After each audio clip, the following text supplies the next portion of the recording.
নমস্কার বন্ধুরা, নবদিগন্ত চ্যানেলের পক্ষ থেকে আপনাদের সকলকে জানাই স্বাগতম। তো বন্ধুরা, আজকে সকালের গুড মর্নিং জানিয়ে আমি আবার একটি নতুন আপডেট আপনাদের জন্য শুরু করতে চলেছি এই ভিডিওতে। তো এখন আমি আপনাদের সাথে যে আপডেটটি শেয়ার করতে চলেছি সেটি হচ্ছে প্রাথমিকের 42,949 যে প্যানেল, সেই প্যানেলের কিন্তু এবারে ট্রেন্ড এবং নন ট্রেন্ড এই দুটো প্যানেল কিন্তু দুই ধাপে দেওয়া হয়েছিল। এই দুটো প্যানেলের নিয়োগ আলাদা আলাদাভাবে করেছিল 42,949-এ প্রাথমিক শিক্ষা পর্ষদ। তো এই দুটো প্যানেলেরই কিন্তু এবার স্ট্যাটাস চেঞ্জ করতে চলেছে কলকাতা হাইকোর্টের নির্দেশ মোতাবেক প্রাথমিক শিক্ষা পর্ষদ। তো এমনটাই কিন্তু খবর উঠে আসছে।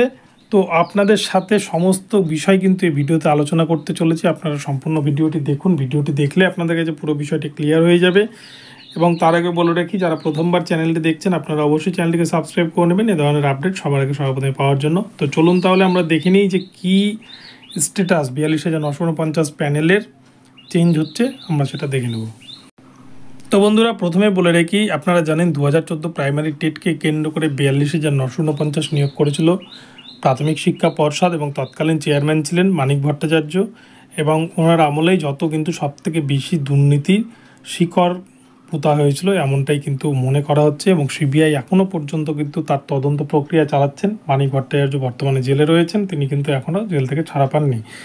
তো যে বিষয়টি উঠে আসছে, যে আপনারা জানেন যে 42,949 প্যানেলের কিন্তু দুটো অংশ। একটি হচ্ছে 32,000 নন ট্রেন্ড প্যানেল, যেটা অলরেডি কলকাতা হাইকোর্টের সিঙ্গেল বেঞ্চ প্রাক্তন বিচারপতি অভিজিৎ গঙ্গোপাধ্যায় তিনি কিন্তু বাতিল করে রেখেছেন, যেটা সুপ্রিম কোর্ট ফেরত হয়ে আবার বিশেষ ডিভিশন বেঞ্চে হরিশ টন্ডন স্যারের বেঞ্চে কিন্তু রয়েছেন সেই মামলাটি। তো আরেকটি যে প্যানেল, সেটি হচ্ছে প্রায় 10,000 ক্যান্ডিডেটকে নিয়ে কিন্তু তৈরি একটি প্যানেল। সেটি হচ্ছে 2014 প্রাইমারি টেট পাস যে ট্রেন্ড প্যানেল, অর্থাৎ প্রথমে ট্রেন্ডদের নেওয়ার পরে যদি শূন্যপদ ফাঁকা থাকে তাহলেই আনট্রেন্ড ক্যান্ডিডেটদেরকে নিতে পারবে, এমনটাই কিন্তু এনসিটি রুলস ছিল 2016 রিক্রুটমেন্টের ক্ষেত্রে। এবং সেই রিক্রুটমেন্ট রুলসকে কেন্দ্র করেই কিন্তু প্রাথমিক শিক্ষা পর্ষদ সেভাবে আগে প্রাথমিকের যারা DElEd training pass trained candidate তাদেরকে কিন্তু আগে চাকরি দেয়, এবং তারপরে যে সিট ফাঁকা ছিল 32,000 সেখানে তারা নন ট্রেন্ড ক্যান্ডিডেটদের চাকরি দেয়। তো এখন যে বিষয়টি উঠে আসছে সেটি হচ্ছে, আপনারা এই বিষয়টি হয়তো অনেকেই জানেন যে 2016 সালের যে রিক্রুটমেন্ট প্রসেস 42,949, সেই সময় যারা ডিএলএড করছিলেন 14-16 ডিএলএড ব্যাচে, আপনারা জানেন যে ডিএলএড আমাদের রাজ্যের ক্ষেত্রে কিন্তু আগে 3 বছর থেকে 3.5 বছর সময় নিত। অর্থাৎ কোনো ক্যান্ডিডেট যদি 14-16 সেশনে ডিএলএড করে, দেখা যাচ্ছে 16 সালে গিয়ে হয়তো তার ফার্স্ট ইয়ারের পরীক্ষা হচ্ছে বা সেকেন্ড ইয়ারের পরীক্ষা হচ্ছে, আর রেজাল্ট পেতে পেতে 17 সাল। তো এরকম একটি বিষয় কিন্তু উঠে আসছিল।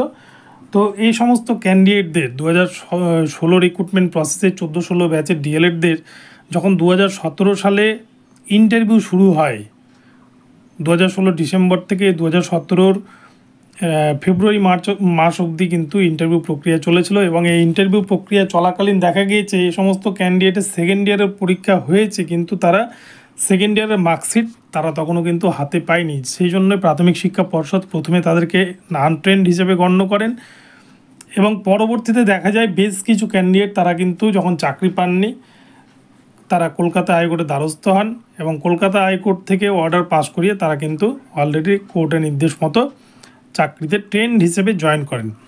কিন্তু দেখা যায় 14-16 ডিএলএড ব্যাচের অনেক ক্যান্ডিডেট তারা কিন্তু নন ট্রেন্ড যে 32,000 প্যানেল, সেই প্যানেলে কিন্তু অলরেডি তারা চাকরি পেয়ে গেছে।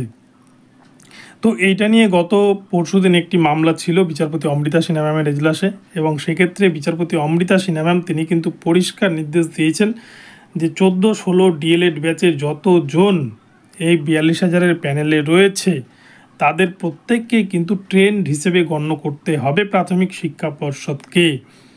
তো এই জায়গায় কিন্তু একটা জিনিস লক্ষণীয় যে 42,949-এ বহু 14-16 ডিএলএড ব্যাচের ক্যান্ডিডেট তারা কিন্তু আনট্রেন্ড হিসেবে চাকরি পেয়েছে অলরেডি। তো তাদের যদি এখন ট্রেন্ড হিসেবে গণ্য করা হয় তাহলে কিন্তু 32,000-এর যে আনট্রেন্ডের প্যানেল সেই প্যানেলে কিন্তু ওই সংখ্যক শূন্যপদ তৈরি হবে, এবং পরবর্তী যারা কাট অফে থাকবেন, যদিও প্রাথমিক শিক্ষা পর্ষদের কাছে কোনো রকম প্যানেল নেই, তারা সমস্তটাই দুর্নীতি করে করেছেন। তো যদিও যেটা রুলস আর কি, যেটা কোর্টের নির্দেশ, যে পরবর্তীতে যারা থাকবেন তাদেরকে কিন্তু সেই মোতাবেক যারা বঞ্চিত ক্যান্ডিডেট আছেন তাদেরকে চাকরি দিতে হবে। তো এটা বঞ্চিতদের জন্য কিছুটা হলেও কিন্তু একটা আশার বাণী, যে অন্তত কিছুজন হলেও কিন্তু এখানে চাকরি পাওয়ার হয়তো একটা সুযোগ পেতে পারে, যদি প্রাথমিক শিক্ষা পর্ষদ এই রায়কে চ্যালেঞ্জ করে ডিভিশনে এবং সুপ্রিম কোর্টে না যায় তাহলেই। তো আগামীতে তারা এই বিষয়টাকে কতটা ফলপ্রসূ করে বা কোর্টের নির্দেশকে কতটা মানে সেটাই কিন্তু দেখার, কারণ আমরা বারংবার দেখেছি যে পশ্চিমবঙ্গের ইতিহাসে কলকাতা হাইকোর্টের সিঙ্গেল বেঞ্চের রায়কে কিন্তু বেশিরভাগ ক্ষেত্রে ফু দিয়ে উড়িয়ে দেয় প্রাথমিক শিক্ষা পর্ষদ, তারা কিন্তু মান্যতা দেয় না। তো আগামীতে কি হবে এই বিষয় নিয়ে সেটাই দেখার। তো বন্ধুরা, এখন এ পর্যন্ত রইলো। ভিডিওটি ভালো লাগলে চ্যানেলটিকে সাবস্ক্রাইব করে দেবেন, আর এই ধরনের আপডেট প্রতিনিয়ত পেতে আমার চ্যানেলটিকে ফলো করতে থাকুন। ধন্যবাদ সকলকে, সকালে ভালো থাকবেন। পরবর্তীতে নতুন আপডেট নিয়ে আসবো, দেখা হচ্ছে পরবর্তী ভিডিওতে। ধন্যবাদ।